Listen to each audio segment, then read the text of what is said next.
നമുക്ക് വളരെ സിമ്പിളായിട്ട് കടച്ചക്ക ചെമ്മീൻ വറുത്തരച്ച കറി എങ്ങനെ ഉണ്ടാക്കണമെന്ന് നോക്കാം. ഞാനിപ്പോൾ ഇവിടെ എടുത്തിരിക്കുന്ന ഒരു പകുതി കടച്ചക്കയാണ്. അതിലേക്ക് കുറച്ച് മഞ്ഞൾപ്പൊടി, കുറച്ച് കറിവേപ്പില, ആവശ്യത്തിന് ഉപ്പ്, ആവശ്യത്തിന് വെള്ളം ചേർത്ത് നന്നായിട്ട് വേവിച്ച് മാറ്റി വെക്കുക. പിന്നെ കുറച്ച് തേങ്ങ, കുറച്ച് കുരുമുളക്, ഒരു ചെറുള്ളി, കുറച്ച് കറിവേപ്പില ഒരു പാനിലേക്ക് ഇട്ടിട്ട് നന്നായിട്ട് വഴറ്റണം. ഇത് ചെറിയ തീയിലിട്ടിട്ട് വേണം നന്നായി വഴറ്റിയെടുക്കാനായിട്ട്.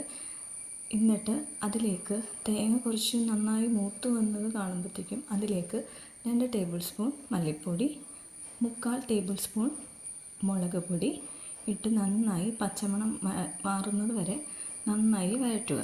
ഇതിലേക്ക് നമ്മൾ മഞ്ഞൾപ്പൊടി ആഡ് ചെയ്യുന്നില്ല. എന്ന് വെച്ചാൽ നമ്മൾ തുടക്കത്തിൽ ചക്കയിൽ മഞ്ഞൾപ്പൊടി ഇട്ട് വേവിച്ചുകൊണ്ട് ഇതിൽ നമ്മളിപ്പോൾ മഞ്ഞൾപ്പൊടി ആഡ് ചെയ്യുന്നില്ല.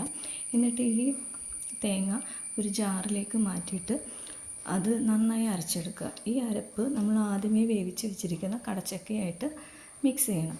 ആവശ്യത്തിന് വെള്ളം ഒഴിച്ച് മിക്സ് ചെയ്യാം. ഓരോരുത്തർക്ക് എത്ര ക്വാണ്ടിറ്റി വേണം വെള്ളം അങ്ങനെ അനുസരിച്ച് മിക്സ് ചെയ്തെടുക്കാം.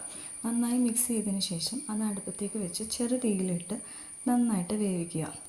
അത് വെന്ത് വരുമ്പോഴത്തേക്കും നമുക്ക് ഇതിലേക്ക് ചെമ്മീൻ ആഡ് ചെയ്യേണ്ട സമയമാണിപ്പോൾ.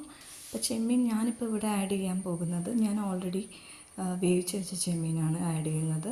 ഞാൻ എങ്ങനെയാണെന്ന് വെച്ചിട്ടുണ്ടെങ്കിൽ 1 കിലോ ചെമ്മീനൊക്കെ മേടിക്കുമ്പോൾ അത് ക്ലീൻ ചെയ്ത് കുറച്ച് മഞ്ഞൾപ്പൊടിയും കറിവേപ്പിലയും ഒരു പച്ചമുളകും ചെറിയ ഇഞ്ചിയൊക്കെ ചേർത്ത് വേവിച്ച് വയ്ക്കും. എന്നിട്ട് എൻ്റെ ആവശ്യാനുസരണം ഞാൻ അതിൽ നിന്ന് എടുത്തിട്ടാണ് കറികൾ വെക്കാറ്.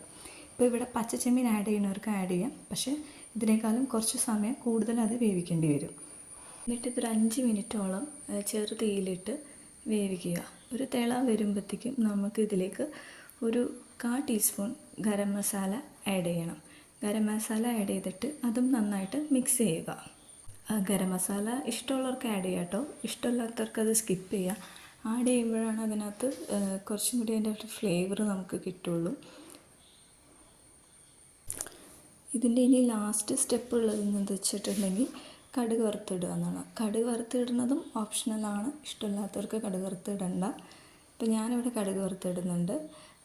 കടുകും കറിവേപ്പിലയും കൂടി വറുത്താണ് ഞാൻ ഇടുന്നത്. ചിലവർക്ക് വേണമെങ്കിൽ അതിൽ ഉണക്കമുളക് പൊട്ടിച്ചിടാം. ഇപ്പോൾ ഓൾറെഡി നമ്മൾ കുരുമുളക് എടുത്തുകൊണ്ട് നല്ല എരിവുണ്ട്. ഇപ്പോൾ ഉണക്കമുളക് കൂടി ഇട്ടാൽ ഒത്തിരി കൂടെ എരിവ് കൂടുന്നതുകൊണ്ട് ഞാൻ ഉണക്കമുളക് ആഡ് ചെയ്യുന്നുണ്ടില്ല. കടുകും കറിവേപ്പിലയും മാത്രം വറുത്ത് കറിയിലേക്ക് ഇട്ട് കഴിഞ്ഞാൽ നമ്മുടെ വറുത്തരച്ച കടച്ചക്ക ചെമ്മീൻ കറി റെഡിയാണ്.